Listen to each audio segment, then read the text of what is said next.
Meus queridos irmãos, a graça e a paz do nosso Senhor Jesus. Amém. Nós vamos agora partir para o momento mais importante do ato de adoração ao Senhor. Nós já adoramos a Deus através das orações, da palavra que foi lida, das canções que foram entoadas, e agora nós vamos ouvir a voz do Senhor. Essa voz que semanalmente nos consola, nos exorta, nos confronta, gera em nós o sentimento de temor.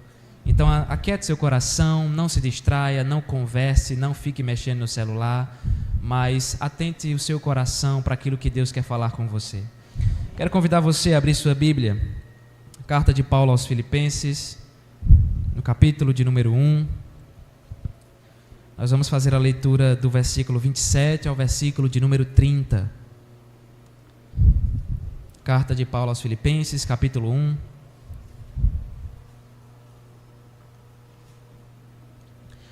Do versículo 27 ao versículo de número 30, eu estarei lendo, os irmãos acompanham comigo em suas Bíblias. Diz assim a palavra de Deus, irmãos: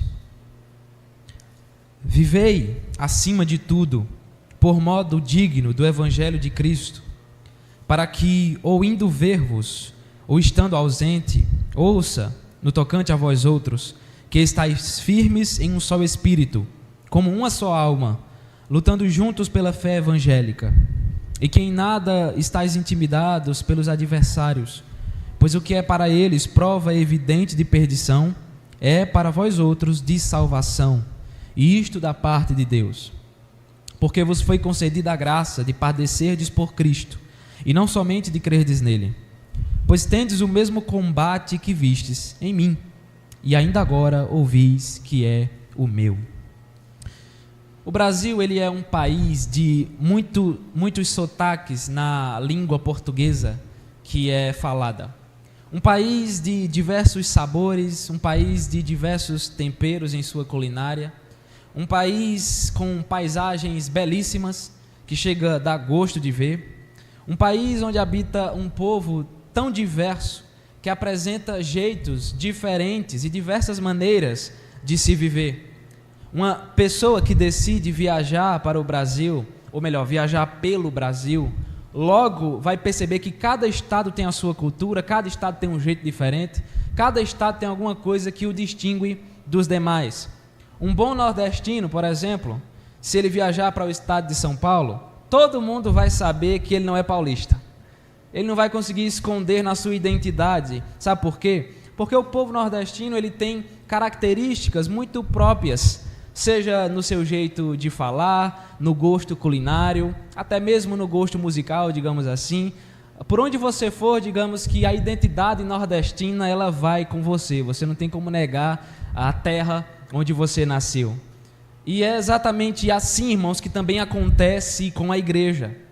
Não é à toa que nós somos chamados de o povo de Deus. É justamente porque nós somos uma nação que carrega consigo características, marcas que nos distinguem no meio da multidão, que nos fazem diferentes no meio da sociedade onde estamos inseridos. Ou seja, da mesma forma que um nordestino vai ser diferente se ele for para o estado de São Paulo, o povo de Deus é diferente por onde anda. E é exatamente sobre isso, irmãos, que Paulo irá falar no fechamento desse primeiro capítulo da carta aos Filipenses. Nos versículos anteriores, Paulo estava demonstrando a sua esperança de que provavelmente ele seria liberto da sua prisão em Roma. E ele estava preparado para qualquer coisa que acontecesse com a sua vida. Paulo diz que se morresse, ele morreria para a glória de Cristo. Se fosse liberto e permanecesse vivo, ele viveria para a glória de Cristo, servindo e se dedicando constantemente no trabalho do reino de Deus. É diante disso que ele apresenta aquela famosa frase que você deve lembrar: porquanto para mim o viver é Cristo e o morrer é lucro. O maior desejo de Paulo é estar com Cristo na eternidade, o que ele vai dizer que é incomparavelmente melhor. Mas ele também sabe que ainda é necessário permanecer vivo, permanecer aqui nessa terra, para continuar servindo aos propósitos do reino de Deus. Agora, para fechar o primeiro capítulo dessa carta, Paulo vai fazer uma espécie de síntese de tudo aquilo que ele havia falado até esse momento, onde ele vai dar aqui uma ênfase especial a como deve ser a vida, o que é que marca a vida daquele que serve a causa do Evangelho.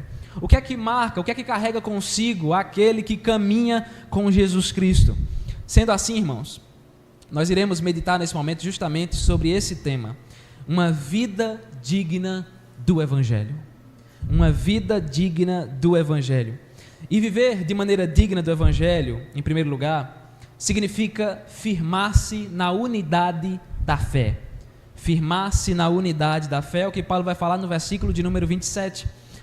Já no início do versículo, perceba que Paulo diz: vivei acima de tudo.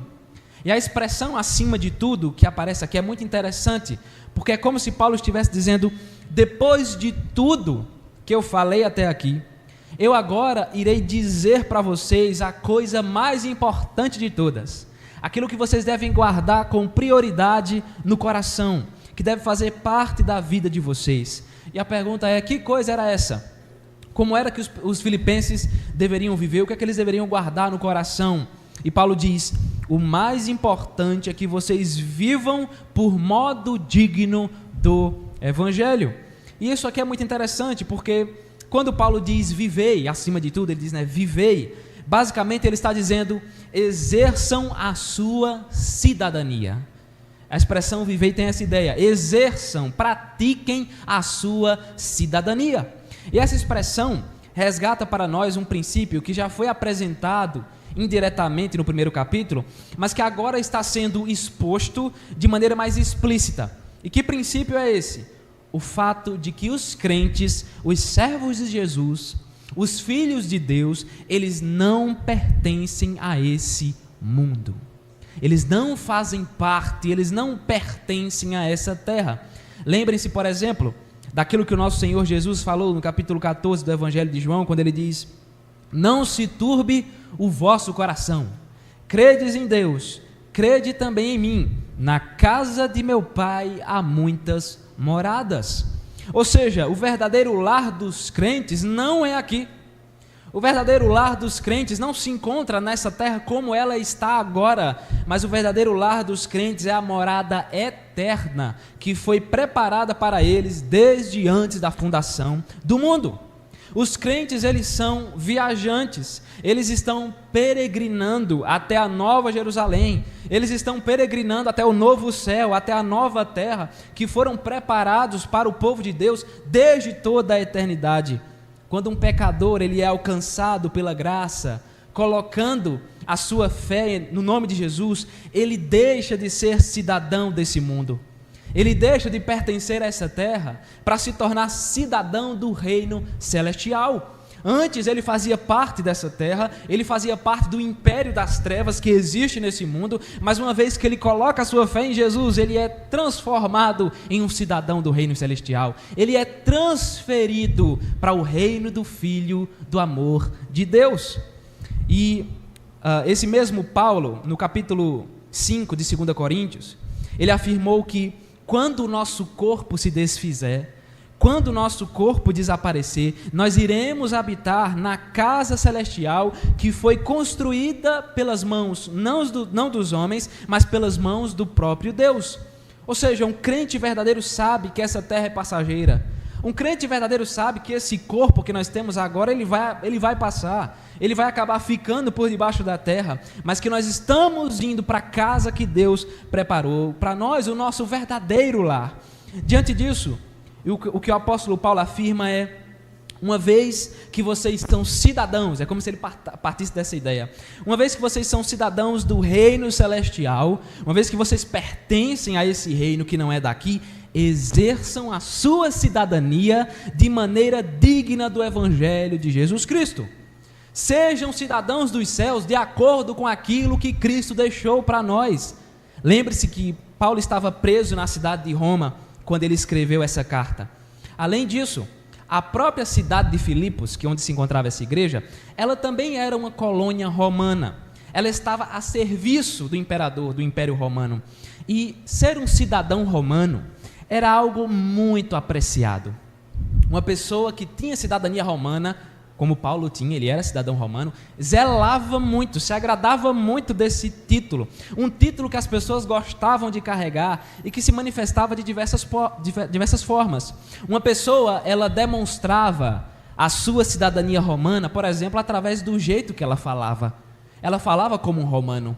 Uma pessoa demonstrava a sua cidadania romana através das roupas que ela usava e até mesmo através dos direitos que ela tinha perante os tribunais. Um cidadão romano tinha direitos privilegiados perante o tribunal.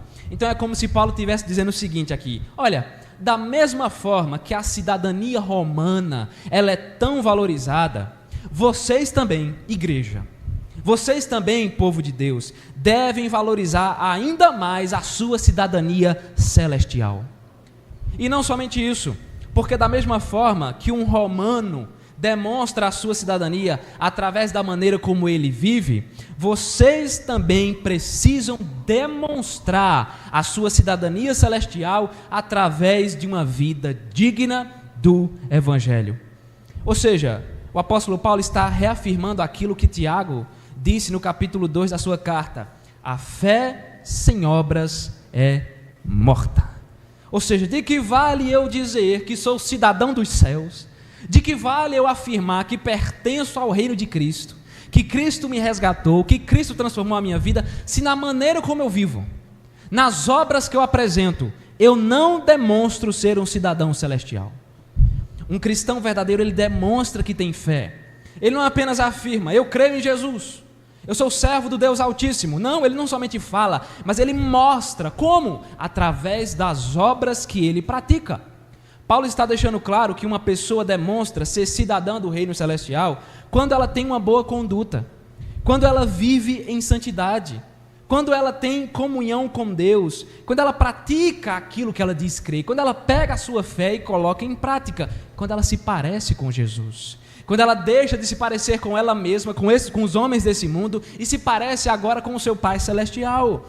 E aí, na sequência do versículo 27, Paulo apresenta uma implicação muito importante do que significa viver de modo digno do Evangelho.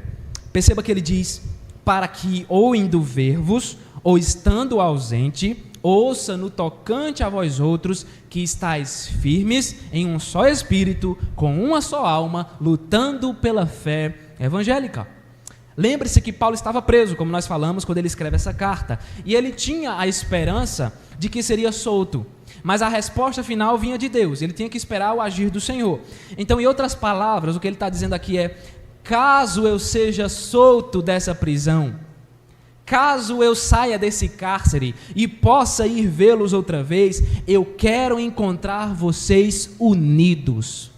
Eu quero encontrar vocês firmes em um só espírito, vivendo como se vocês tivessem uma só alma, vivendo em um só propósito, lutando juntos pela causa do Evangelho, vivendo de maneira digna do Evangelho de Jesus. E ainda, é como se Paulo dissesse, né? E ainda que eu não seja solto dessa prisão, ainda assim eu quero pelo menos ouvir. Eu quero pelo menos receber a notícia de que vocês estão seguindo em frente juntos, de que vocês estão glorificando a Deus, de que vocês estão vivendo como um só corpo diante de Jesus. O apóstolo Paulo está deixando claro que viver de modo digno do Evangelho implica também em estar junto do povo de Deus. Viver de modo digno do Evangelho significa estar perto, estar próximo de todos aqueles que foram comprados e remidos no sangue de Jesus. Significa estar ao lado da família da fé que o Senhor nos concedeu, mediante o agir da sua maravilhosa graça. E esse mesmo Paulo, no capítulo 12 de 1 Coríntios, ele afirma que a igreja é um só corpo, constituído de vários membros. Corpo esse do qual Cristo é o cabeça. Ou seja, Deus não salva pecadores para que eles vivam isolados. Deus não salva pecadores para que eles vivam uma fé solitária. Deus salva pecadores para que eles vivam na unidade da fé.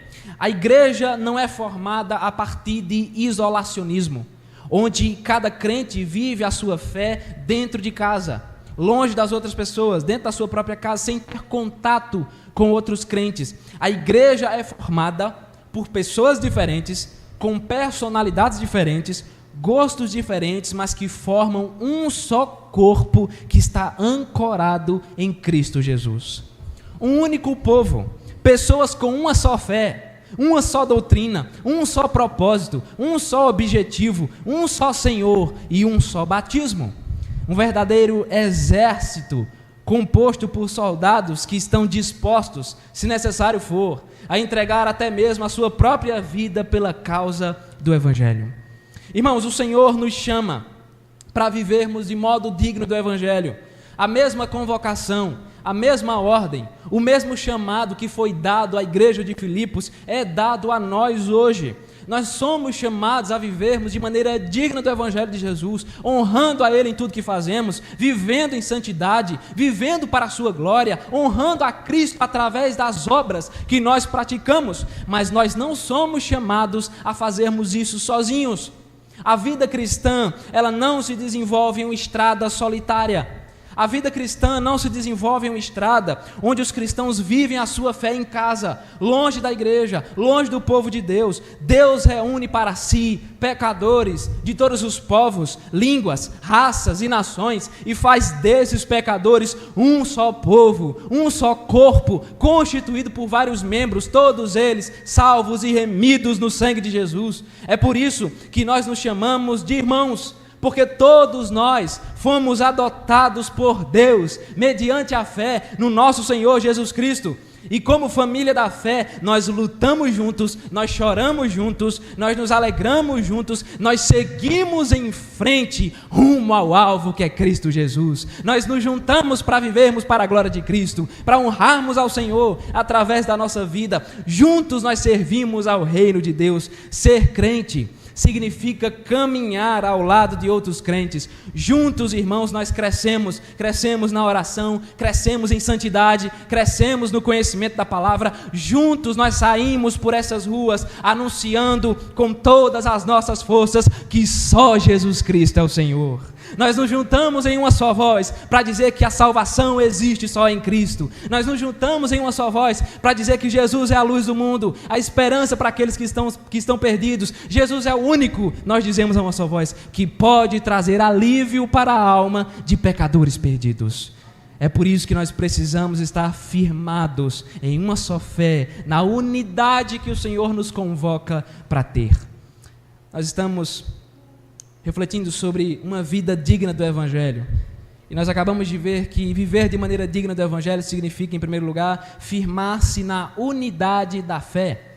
E em segundo lugar, esse sermão só tem 2 pontos, então ele não é muito presbiteriano. Mas em segundo lugar, viver de maneira digna do Evangelho significa também suportar as perseguições, que se encontra do versículo 28 ao versículo 30. O apóstolo Paulo, ele continua a sua linha de raciocínio, deixando claro uma coisa muito importante, e que nós esquecemos com muita facilidade. Os servos de Cristo são perseguidos. Assim como o próprio Jesus foi zombado, escarnecido, perseguido até a morte, e morte de cruz, assim também acontece com os seus discípulos. Você deve lembrar, por exemplo, que a tradição cristã reconhece que Pedro, o apóstolo Pedro, foi crucificado de cabeça para baixo. Então a única diferença de Pedro para Jesus foi a posição da cruz, que ele não se considerou digno de ser crucificado da mesma maneira que o seu Senhor, mas Pedro também foi crucificado. O próprio Jesus afirma isso no capítulo 15 do Evangelho de João, quando ele diz: não é o servo maior do que o seu Senhor. Se me perseguiram a mim, também perseguirão a vós outros. Jesus está dizendo: olha, se eles me perseguiram, se eles fizeram tudo isso comigo, se eu estou indo para a cruz, sendo eu o salvador da humanidade, imagina vocês, imagina os meus discípulos. Isso nos apresenta o fato de que a igreja não foi colocada nesse mundo para ser amada por Ele. A igreja não está aqui para ser aceita pela sociedade. A igreja será perseguida. A verdadeira igreja, ela vai sofrer oposição desse mundo. O mundo que odeia a Deus é o mesmo mundo que odeia e persegue a igreja de Deus. Roma, onde Paulo estava preso, foi um dos impérios que mais perseguiu os crentes. No Império Romano, os crentes eram capturados, eram presos e eram colocados em um teatro chamado de Coliseu para serem devorados por feras, para serem assassinados e devorados por leões. Os imperadores romanos se levantavam fervorosamente para perseguir a igreja. Paulo foi preso e assassinado pelo Império Romano. Diz a história que Paulo foi decapitado quando foi preso pela segunda vez. Não nessa primeira, mas na segunda vez. Paulo foi preso e foi decapitado, foi assassinado. Então Paulo aqui não esconde essa realidade ao escrever essa carta aos irmãos de Filipos. Mas perceba que ele diz algo muito importante no início do versículo 28. Ele diz assim: e que em nada estáis intimidados pelos adversários. Em outras palavras, não se deixem intimidar por aqueles que se opõem a vocês, pelos adversários. E a pergunta é: quem são esses adversários aos quais Paulo se refere? É muito provável que Paulo tinha em mente aqui dois grupos em especial.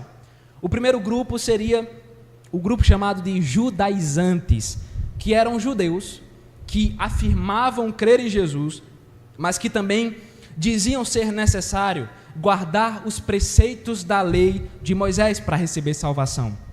Então eles diziam o seguinte: olha, você pode até crer em Jesus, mas se você não guardar a lei de Moisés exatamente do jeito que ela está ali, como o povo de Israel guarda, você não vai ser salvo. Eles diziam, por exemplo, que a circuncisão precisava ser praticada para que as pessoas pudessem ser salvas, dentre outras coisas que acabavam gerando legalismo dentro da igreja, uma falsa fé, uma fé de fato morta. Os judaizantes, eles deram muita dor de cabeça à igreja, sendo um perigo, principalmente para aqueles que eram novos na fé. Mas existia ainda um segundo grupo que fazia oposição à igreja, que era justamente os gentios. Os gentios não viam a igreja de uma maneira boa. A igreja não era bem vista, por exemplo, por Roma, porque a igreja rejeitava a adoração ao imperador. O imperador romano era visto como um deus. E os romanos diziam: vamos adorar César, vamos adorar o imperador, porque ele é um Deus. E a igreja chegava diante disso e dizia: não, nós adoramos o único e verdadeiro Deus, nós não vamos nos prostrar perante o imperador romano. A igreja era contra a adoração de falsos deuses, que eram todo um panteão de deuses que tinha em Roma. A igreja dizia: nós não vamos adorar todos esses deuses, porque só existe um verdadeiro Deus. A igreja era contra também toda a imoralidade sexual que existia na sociedade romana, que foi uma das sociedades mais imorais nesse sentido ao longo da história.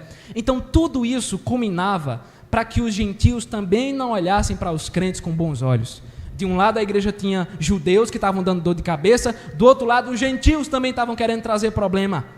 Esses dois grupos foram muito combatidos pelo próprio apóstolo Paulo quando este escrevia suas cartas. Mas apesar disso, perceba que o que Paulo diz é: não tenham medo desses inimigos, não se deixem intimidar por aqueles que perseguem vocês, não se permitam ter o mesmo medo que levou Pedro a negar Jesus por 3 vezes, não se deixem ter esse medo que levou Pedro a desonrar o seu Senhor, negando ele por 3 vezes. E os irmãos de Filipos poderiam perguntar: mas por qual motivo, Paulo? É tão difícil a gente resistir de um lado tem um grupo nos atacando, do outro lado tem outro grupo nos atacando. Como nós vamos resistir? Como nós vamos suportar os nossos adversários? Por que nós não devemos ter medo daqueles que nos perseguem? E na sequência do versículo 28, Paulo responde quando ele diz: pois o que é para eles prova evidente de perdição, é para vós outros de salvação, e isto da parte de Deus. Ou seja, Paulo está dizendo: meus irmãos, não tenham medo daqueles que vos perseguem, porque a oposição que esses adversários fazem contra vocês é uma prova de que eles serão condenados, é uma prova de que eles estão se levantando não somente contra a igreja, mas eles estão se levantando contra o próprio Deus Altíssimo. Lembre-se que quando Jesus encontrou Paulo no caminho de Damasco, o que foi que ele perguntou? Paulo, por que você persegue minha igreja? Não, ele diz: Paulo, por que você me persegue? Então é o que Paulo está dizendo, eles não estão se levantando somente contra vocês, eles estão se levantando contra Cristo, eles estão fazendo oposição a Deus e por causa disso, eles serão destruídos. Sabe por quê? Porque fazer oposição à igreja é a mesma coisa de fazer oposição ao dono da igreja. A igreja tem um dono e ele vê tudo que as pessoas fazem contra ela. O Salmo 34 afirma que aqueles que odeiam o justo serão condenados.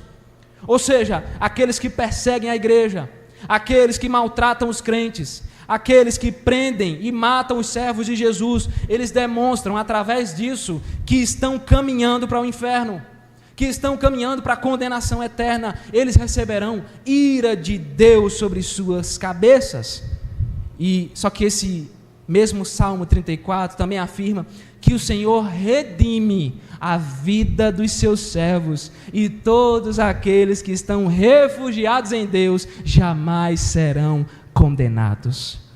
É o que Paulo afirma também no final do versículo 18, ou melhor, versículo 28, veja que ele diz: enquanto essa perseguição é prova de que os seus adversários serão condenados e julgados por Deus, essa perseguição também é prova de que vocês são salvos pelo próprio Deus.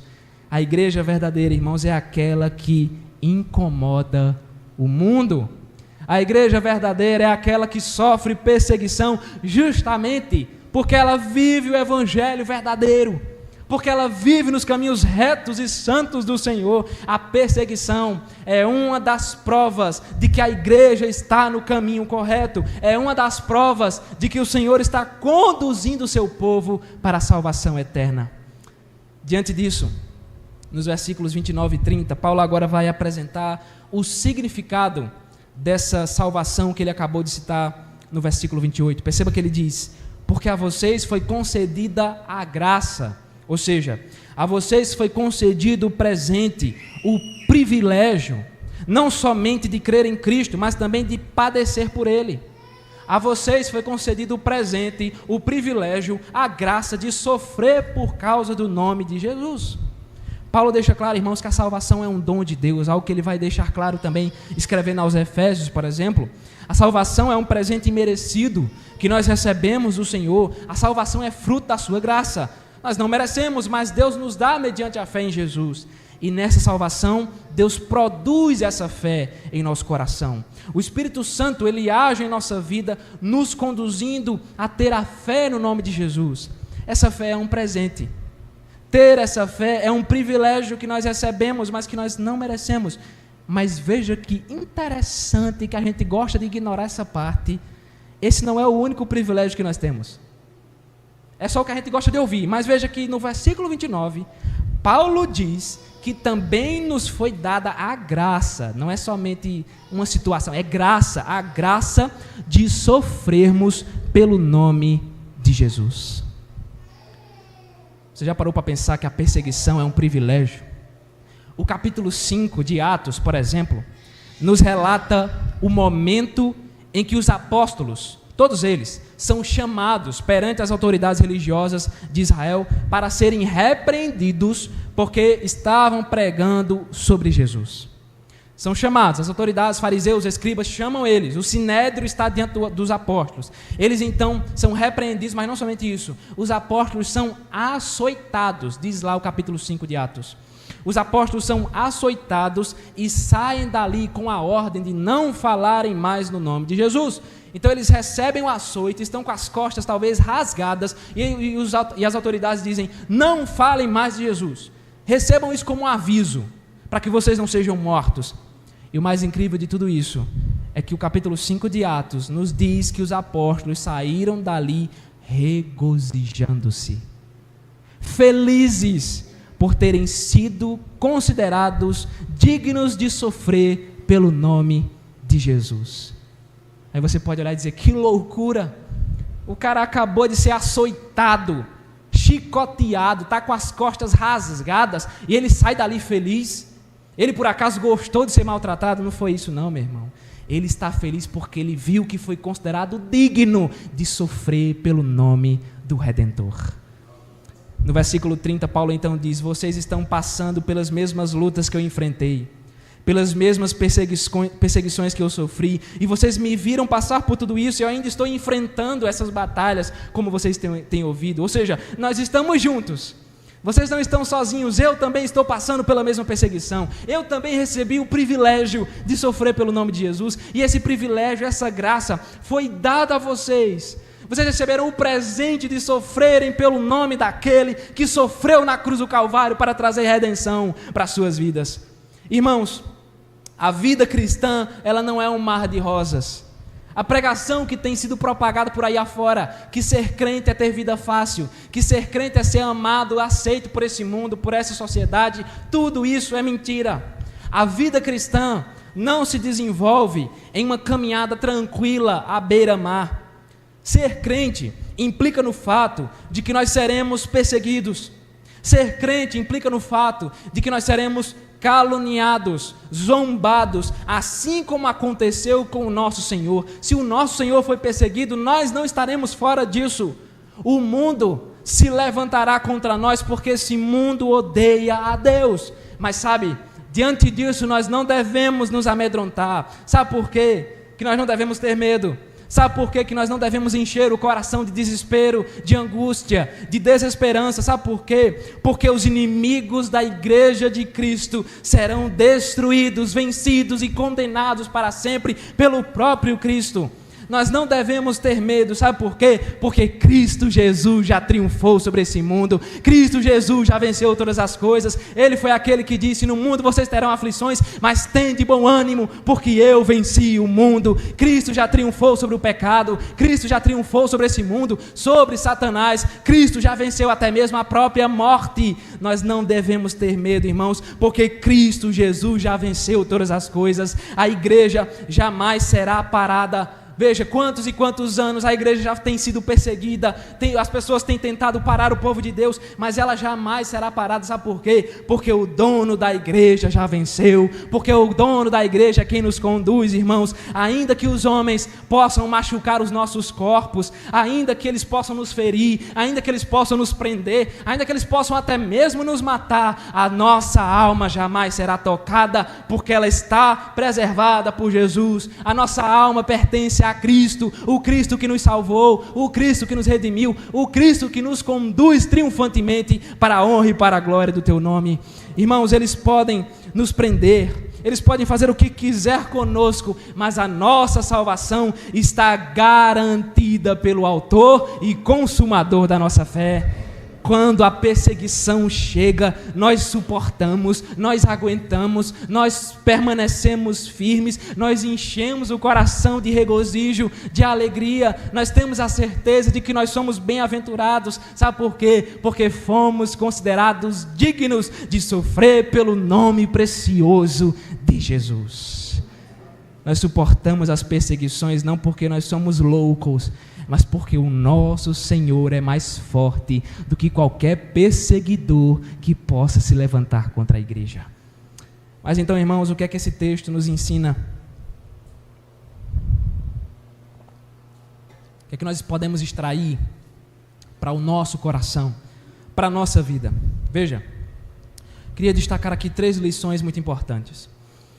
Ser crente, ter fé em Jesus, não significa apenas frequentar uma igreja. Ter fé em Jesus, ser considerado servo de Cristo, filho de Deus, não significa apenas ir à igreja ao domingo e depois voltar para casa para viver a vida como se nada tivesse acontecido, como se não fizesse diferença nenhuma a nossa ida à igreja. Se nós somos servos de Jesus, se você é servo de Jesus, você precisa demonstrar isso através das suas atitudes. Não adianta nós apenas abrirmos a boca por aí afora e dizer: eu sou crente, eu sou presbiteriano, eu pertenço à 2ª igreja presbiteriana de Gravatá, quando na nossa vida nós não demonstramos um pingo do evangelho. Isso não existe, irmãos, não existe. A fé sem obras é morta, ou seja, eu demonstro a minha fé através de uma boa conduta. Eu demonstro a minha fé através de uma vida digna do evangelho. O povo de Deus deve ser reconhecido por ter uma língua santa. onde não há espaço para palavrões, onde não há espaço para conversas obscenas, para conversas que desonram o nome de Deus. De que adianta eu vestir um terno como esse, se minha boca não glorificar a Deus? De que adianta? O povo de Deus deve ser conhecido por amar ao próximo, por demonstrar paciência com as pessoas, por demonstrar mansidão, por demonstrar bondade para com as pessoas, e não entrar em uma luta, em uma briga, quando tiver algum desentendimento no trânsito. Quando alguém se levantar contra você ali no trânsito reclamando, você não vai devolver a ira que ele está derramando sobre a sua vida, muito pelo contrário, você vai se parecer com Jesus. É assim que o povo de Deus é conhecido. Até mesmo Cristo, quando foi caluniado e zombado, em nenhum momento ele abriu a boca para retrucar, para dizer de volta. O povo de Deus deve ser reconhecido, irmãos, por ser santo em tudo, até mesmo na maneira como se veste. O povo de Deus se veste de maneira decente, de maneira modesta, onde não há espaço para roupas que desenham ou que mostram o nosso corpo. Por quê? Porque o nosso corpo pertence a Deus, não a nós. Esse negócio de meu corpo, minhas regras, isso aí não vem da Bíblia, vem da sociedade, uma sociedade que não ama a Deus. Então você vai mesmo chegar diante de Deus dizendo: Senhor, meu corpo, minhas regras. Não, irmãos, corpo de Deus, regras de Deus. O povo de Deus deve ser conhecido por ser um povo respeitoso, um povo que não falta o respeito, que não falta com a educação, um povo que é honesto em tudo que faz. Não existe esse negócio de crente que compra e não paga, não existe isso. Nós devemos ser conhecidos, irmãos, por andarmos em santidade. Se nós falamos, pense comigo, se nós falamos, se nós nos vestimos, e se nós agimos, se nós vivemos da mesma maneira que os perdidos, então nós não somos cidadãos dos céus. Nós estamos dizendo com isso que nós amamos mais esse mundo do que a Deus. Nós estamos dizendo que o padrão do mundo é melhor do que o padrão de Deus. Irmão, você acha mesmo que Cristo morreu por um povo que não vive em santidade? Nós estamos aqui para celebrar a ceia já já. Você acha mesmo que Cristo morreu por um povo que vai desonrar a Ele no jeito de falar, no jeito de tratar os outros, no jeito de se vestir, no jeito de trabalhar, no jeito de tratar a família? Você acha mesmo que Cristo morreu por um povo assim? Cristo morreu por um bocado de pecador, verdade, um povo depravado, a gente não presta para nada, mas Ele morreu para nos trazer santidade. Ele morreu para transformar a nossa vida. As pessoas devem olhar para nós, sabe o que elas devem ver? Jesus Cristo e o seu Evangelho. Elas devem olhar para você e dizer: esse rapaz, essa moça, esse senhor, essa senhora, esse homem, essa mulher é diferente demais, é diferente de tudo que eu vejo.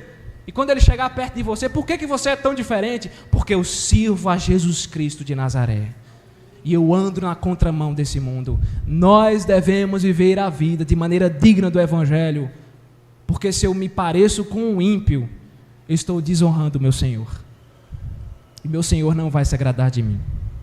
Segunda lição: ser cidadão dos céus significa que você faz parte de uma família da fé. Ou seja, você não pode ser crente sozinho, você não pode servir a Deus só dentro da sua casa, assistindo pregação do pastor Augusto Nicodemos, Hernandes Dias Lopes e ouvindo louvor. Não dá para ser crente assim, não se engane. São uma bênção? Uma bênção, eu ouço direto Nicodemos, Hernandes e tantas outras pessoas, mas não dá para ser crente só assim. Não dá, irmãos. Se você é crente em Jesus, você é uma ovelha, lembre-se disso. E você precisa estar perto de outras ovelhas de Cristo, que é o nosso bom pastor, que nos ajunta como seu rebanho. Muitos dizem, né? Eu estou longe da igreja, mas eu não estou longe de Deus. Não é assim que funciona. Não é assim que funciona. Isso é uma ilusão. É uma mentira que Satanás está colocando no coração das pessoas, para elas acharem que está tudo bem estar longe da igreja, não frequentar a igreja, porque eu sou crente em casa. Isso é Satanás que tem colocado no coração do povo. Estar longe da igreja, estar longe dos irmãos na fé, é estar longe do próprio Cristo. Porque se eu estou longe do corpo de Cristo, eu estou longe de quem? Do próprio Cristo. Rejeitar a igreja, rejeitar Cristo.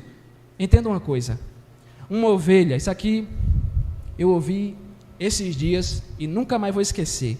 Uma ovelha longe do rebanho é presa fácil para os lobos e para o diabo. Saiba disso. Uma ovelha longe do rebanho, uma ovelha longe do pastor, e o pastor não sou eu, o pastor é Jesus, que está perto da igreja. Uma ovelha longe do rebanho vai ser presa fácil para os lobos que estão lá fora, doidos para devorar os crentes. Para o inimigo que está lá fora, como um leão que ruge, doido para nos engolir. Vai ser presa fácil, irmãos. Da mesma forma que uma ovelha nos campos, pastoreada por Davi, se ela estivesse longe do rebanho, ela ia morrer. Se ela não fosse resgatada, ela ia morrer. Nós precisamos estar junto dos nossos irmãos, nós precisamos vir à igreja para cultuar como no dia como esse. É essencial para a nossa vida espiritual. Nós precisamos participar dos momentos de comunhão da igreja, de confraternização, como foi, por exemplo, o café com Deus hoje pela manhã, como é bom, como nos abençoa, como nos enriquece. Nós precisamos compartilhar os nossos problemas uns com os outros. Nós precisamos sorrir juntos, nós precisamos chorar juntos. Nós somos um só corpo, do qual Cristo é o cabeça. A comunhão dos santos é uma das maiores bênçãos que nós temos, e nós não podemos perder isso, porque longe do povo de Deus, nós estamos longe do próprio Deus. E por último, e juntos nós seremos perseguidos. Essa é a notícia que você vai levar para casa. Juntos nós vamos nos alegrar, vamos festejar e vamos ser perseguidos. Ser crente significa ser perseguido, meu irmão. Por causa da sua fé, você pode ser perseguido pela sua própria família, onde eles vão arrumar confusão quando você quiser vir para a igreja, quando você quiser ser santo dentro da sua casa, quando você quiser fazer do jeito certo, que agrada a Deus, eles vão arrumar confusão com você. Muitas vezes pode acontecer, seja marido, esposa, filho, tio, primo, você vai ser perseguido muitas vezes dentro da sua família. Ser crente faz com que você seja perseguido pelos seus colegas de trabalho, ou se você estuda ainda, pelos seus colegas da escola, da faculdade, porque quando você quiser ser santo, quando você quiser ser parecido com Jesus, quando você disser não para as propostas deles que desonram a Deus, eles vão zombar de você, eles vão chamar você de besta, dizer, mas rapaz, deixar de curtir a vida, para ir para a igreja, para se prender a uma religião, é isso que eles vão dizer para você. Eles vão zombar por causa da sua fé. O mundo vai nos odiar, irmãos, quando nós dissermos a verdade. O mundo vai nos odiar quando nós dissermos que aborto é pecado. O mundo vai nos odiar quando nós fizermos oposição à legalização das drogas. O mundo vai nos odiar quando nós dissermos que o casamento só existe entre um homem e uma mulher. O mundo vai nos odiar quando nós dissermos que só existe o gênero masculino e feminino. E nós vamos nos calar por causa disso? Vamos ficar quietinho? Meu Deus, não vou falar. Fale. Porque Cristo não deixou de falar. Cristo não deixou de falar a verdade. O mundo vai nos odiar, irmãos, quando nós dissermos que homem e mulher têm papéis diferentes dentro da sua casa, dentro da família. Um servo de Cristo jamais será aceito por essa sociedade corrompida. Não tem como. É incompatível. Mas não há problema. Sabe por quê? Porque um dia nós estaremos com o nosso Senhor. Não há problema, irmãos. É assim mesmo. Sejamos fiéis. Deus tem que nos encontrar fiéis e não amiguinhos do mundo. Não quer dizer que você vai odiar todo mundo agora, não é isso. Isso não é o princípio. Você vai continuar amando as pessoas, mas você não vai compactuar com aquilo que elas dizem que é certo quando for contrário à palavra de Deus. Então o Senhor quer nos encontrar fiéis, irmãos. Nós temos que ser fiéis, sabe até quando? Até o glorioso dia em que o nosso Redentor vier para nos buscar. Que o mundo nos odeie. Que o mundo nos odeie, sabe por quê? Porque o nosso Deus nos ama em Cristo Jesus. E todo aquele que crê, diz a palavra, receberá a vida eterna, a coroa da vida, o pleno descanso da alma. Jesus Cristo, Ele é a nossa viva e perfeita esperança. O mundo pode fazer o que quiser contra nós, porque a nossa alma está bem guardada nas mãos de Jesus. Por onde você for, não demonstre apenas que você é um cidadão nordestino.